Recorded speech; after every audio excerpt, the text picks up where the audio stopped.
I'm at Mirror Lake State Park, and I've been here many times before, but usually it's to look at a specific animal, plant, location. Today we're going to do an overview of all of the water area. There's much more to Mirror Lake State Park than just the lake. There's lots of hiking trails, and outlooks, Echo Rock, all kinds of different trails, a beautiful bridge. And today also, besides an overview, we've got the strangest animal you might ever encounter. And it comes out when the water is warm and the days are warm. And I'm pretty sure we're going to see it today. I'll give you hints as we go along. But here at the boat dock, the nice little blue flowers are not out here. They're kind of done. And let's see, what's their name again? Oh yeah, forget-me-nots. Little blue with the little yellow in the center. Water plants are thick. Duckweed is thick. The trees are nice and green. Mirror Lake has a great variety of animals and birds. In the spring and early summer, a lot of Baltimore orioles can be seen and be heard. There was a Cooper's hawk that we saw earlier. Usually a heron, turkey vultures, lots of swallows, lots of different kinds of birds. Lots of dragonflies, dragonfly nymphs. And as we go along, we'll think of more. Muskrats, turtles, both painted turtles and snapping turtles. There's so much out here. And from the boat dock, we're going left. And that means we're going to go to a short distance, relatively short, past the beach and then to the end of the lake where there's a little stream that comes in. The lake is a man-made lake. A long time ago, there was a dam put in and flooded it, but there's a lot of natural habitat here. They leave the trees when they fall in, unless, of course, they're blocking the channel. But that creates a great habitat. And we're seeing lots of the damselflies today, the little blue ones. I think they're called bluettes. And we'll see what else we can find today. Even though it's kind of midsummer, it's late July. It's not a great active time. It's not a mating time, not a breeding time, not a nest building time. Not a travel time for migratory birds. So we'll see what we can see today. Okay, and here's another clue about that mystery critter that we're going to be looking for. It's not a fish.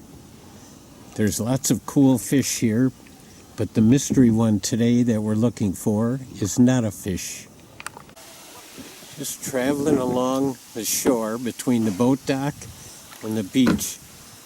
It's just great scenery, great habitat for fish, muskrats, herons, all kinds of things, crayfish. Just a great place for life. I just pulled ashore. This is the spot where the toads migrated to for mating and laying eggs. There's no tadpoles here now, no toad tadpoles. Their cycle is completed within 2 months. They lay their eggs. The adults all come down here from the woods because toads are land critters. They're not like the frogs where they need water all the time.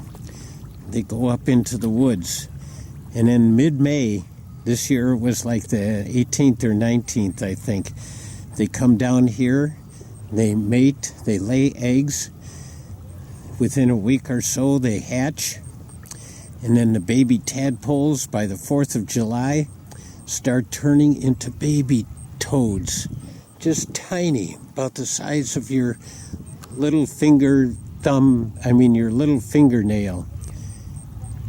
And this all happens right around here, around this beach area. And right now it's lilies and reeds and duckweed and dragonflies.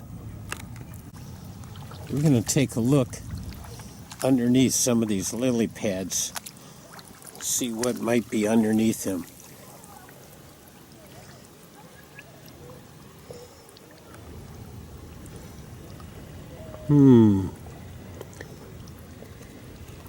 Sometimes you see things.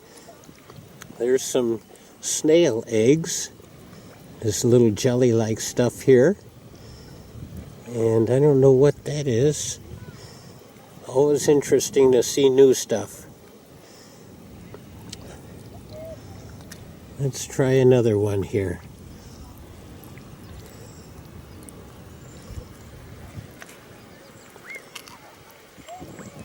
That's a leaf, I guess. Some more snail eggs. That's about it for right now. Lots of duckweed, though. Here just happens to be a green frog, just sitting quite still.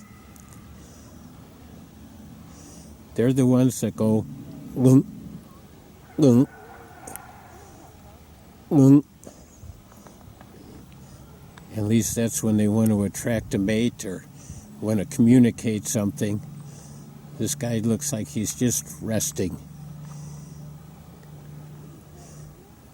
They're not quite so skittish now as they were early in the spring. There's lots of lily pads. There's even some lily flowers yet.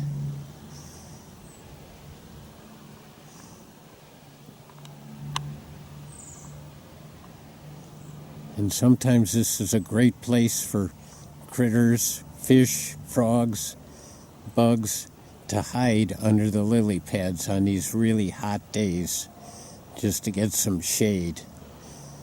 So this is a beautiful, shallow sanctuary area. Maybe for the small fry that just hatched out, it's too shallow for the big fish to come in and eat them. It's a great place. There's cattails, ferns, joe pye, dragonflies, all kinds of things along the edge here.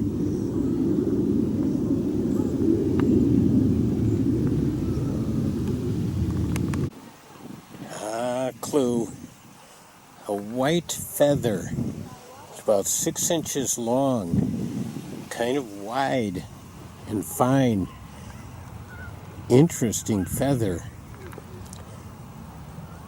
I don't know what it would be from. We're up close to the lily flowers and the lily pads, and look at how big they are. And their edges are curling up. They're so much bigger now at the the middle of the summer. And the lily flowers are still blooming.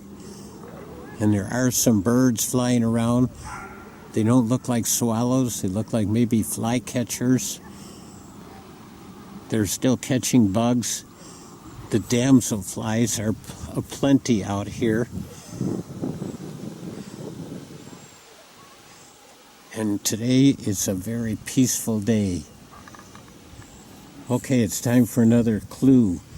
The mystery, the strange critter. It's not a plant. It's not a fish. It's not a plant. I think I may have made a mistake about what all these birds are chasing. I don't see any birds right now, but they're all around here. And it's not the little damselflies. I think there was a hatch of mayflies again. They hatch throughout the summer.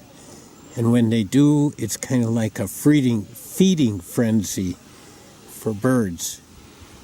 Here goes one. So I just saw some grab something, and I'm pretty sure it was a mayfly again. We're going to turn around here. The water is getting pretty thick with duckweed. It's getting harder to paddle, but you can see the end. There's a little stream that comes in. You can't really see that, but this is the end of the lake here, at least at this one point. We're going to go back toward the dock now and then go a different direction. A couple of ducks swimming in the duckweed.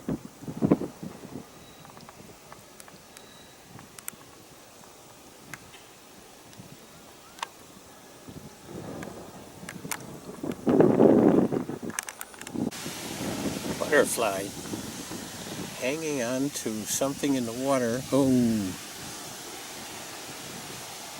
a swallowtail. Looks like a tiger swallowtail. What is he doing there? Sure is beautiful though. Hanging on to something floating in the duckweed, in the algae.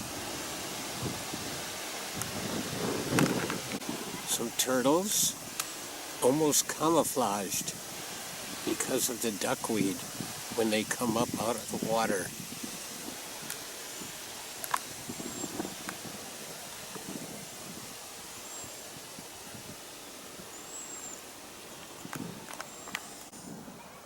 I guess it's a good day for turtles on logs, even though it's really hot. They seem to like it. There seems to be lots of them out here today, painted turtles. Here's a couple even closer to us.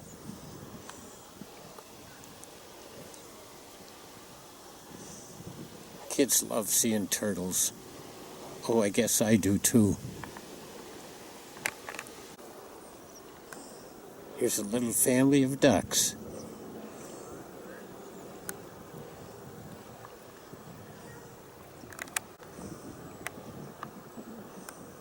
There they are.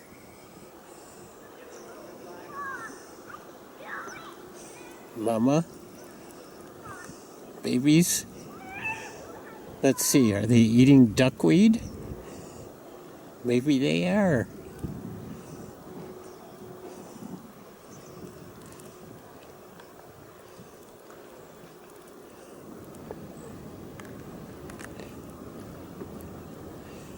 They must not be big enough to fly yet.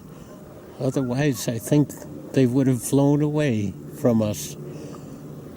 Mom's checking us out.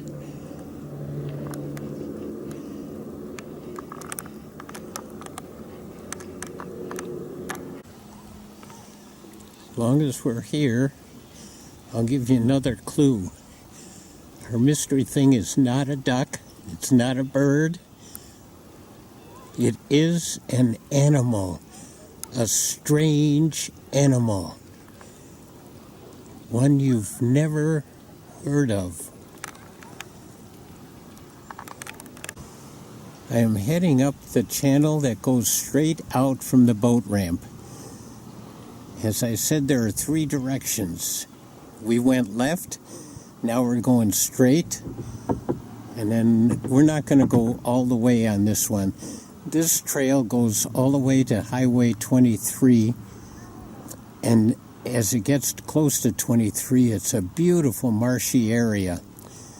That's where I took a lot of pictures in the beginning of the muskrat houses and the crane nests and goose nests.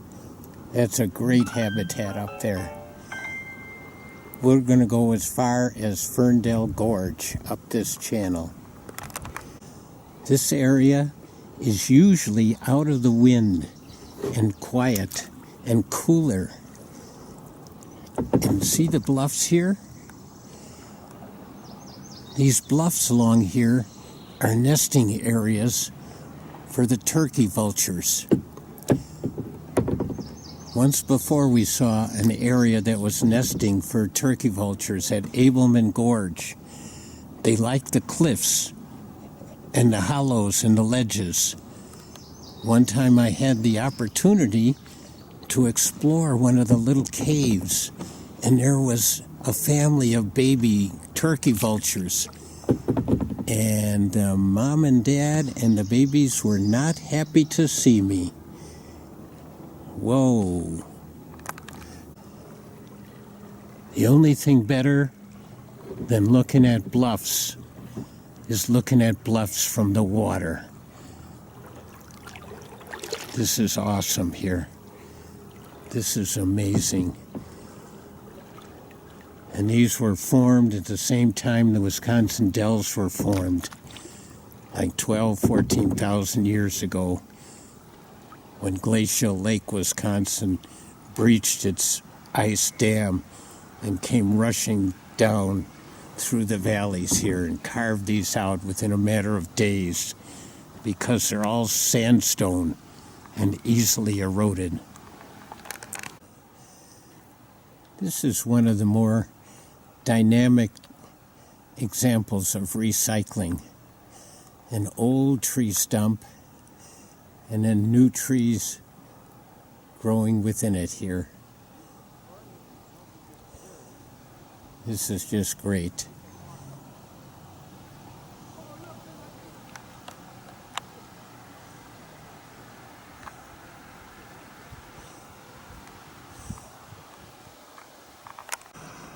As we get close to this archway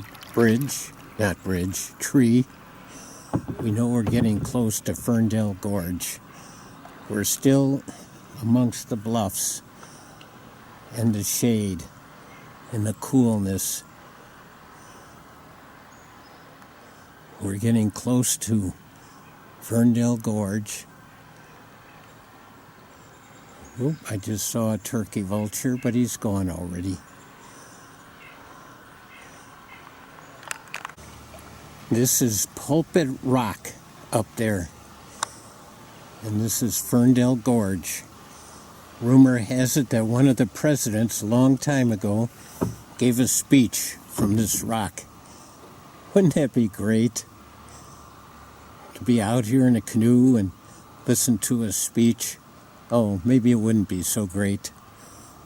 Anyway, you can park here, and there are trails that go up and around, and you can get to Pulpit Rock by way of a parking lot also, and just walk a trail up there. And that has lady slippers sometime in the spring when it's their time to bloom. Just a beautiful outlook rock. This is as far as we'll go. Oh, I just heard a green frog. Gunk, gunk.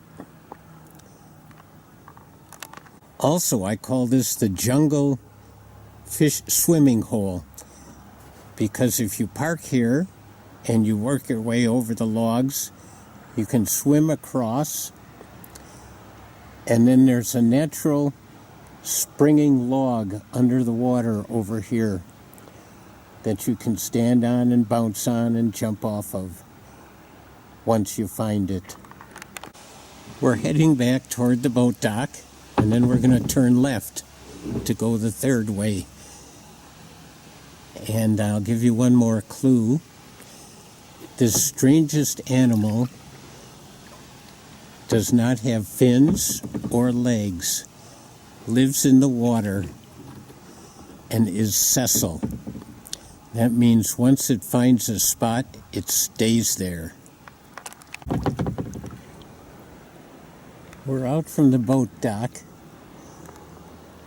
and we're going to go left here now. They say this is the deepest part of the lake, maybe 15 to 20 feet deep.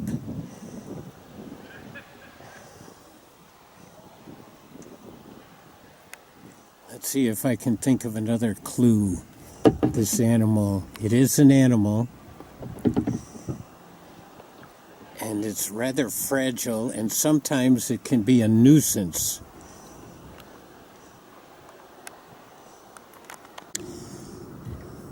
We saw this rock earlier in the year when the swallows were nesting here, and it was quite busy here.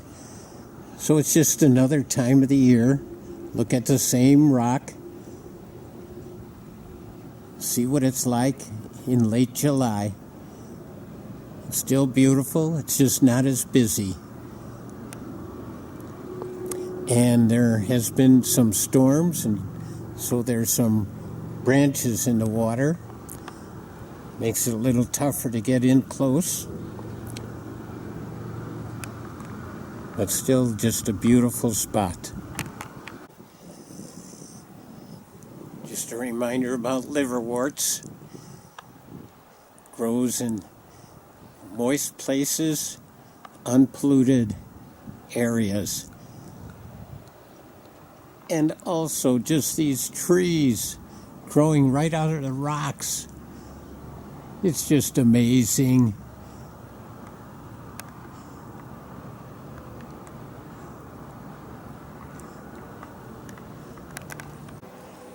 Here you can see some nesting material from early in the spring. We're going past the Schnalla restaurant. It's on the lake. You can get to it by the lake or by car. And there's a little bay in here. We'll go in there just for a minute. Got another clue. Some people look at this strange critter and think it's a group of eggs. It's not eggs. And it's not a fungus. It's an animal. Here's this little inlet. It has a stream running along the inlet on the land there, and it goes under the bridge, and there's a trail along it. It's a great trail, a hiking trail, not a kayaking or canoeing trail, a hiking trail. It's really pretty. I think you can see all the whirligigs. We talked about those early in the summer too, or in the spring. They're unique predators of other bugs. They have two sets of eyes, one for underwater, one for on top of water. They can fly, they can swim, they can go underwater. This is as far as we're going today. If we go further up the river here, up the lake I mean, we turn a corner and then we go further until we get to the dam. And the other side of the dam is Lake Delton. You can park by the dam, and there's a restaurant up there. And where that boat is there, I call that the urban swimming hole because of all this traffic here. It's like being in a city, but it's usually pretty empty. Today there's somebody else there. We're about to find the strange critter, the strange animal, the mystery animal pretty soon here. We have come to one of the strangest critters you may have seen. It's not an egg sac, it's not a fungus, it's a living colony called Bryozoan, and we're going to see lots more of them. There are saltwater versions and lots of freshwater versions. Sometimes they can be a nuisance, they can clog up irrigation pipes, but they don't seem to do any harm in a lake like this. And this happens to just be a small one. They attach to branches or rocks or boards, And like I say, they don't seem to do any harm. They are quite slimy, and you can touch them. You could even squeeze them. And we're going to see some more. Here is a whole grouping of Bryozoans. Some of them are quite big here. They have all different shapes, but they've patterns on the surface. Interesting patterns. And here they're all stuck to branches on the tree. They just started coming out. They just accumulate at this time of the year. That one looks about the size of a basketball right there. That's a 12-inch softball size. Some of these other ones are quite bigger. And there are a whole bunch of them all along this area here.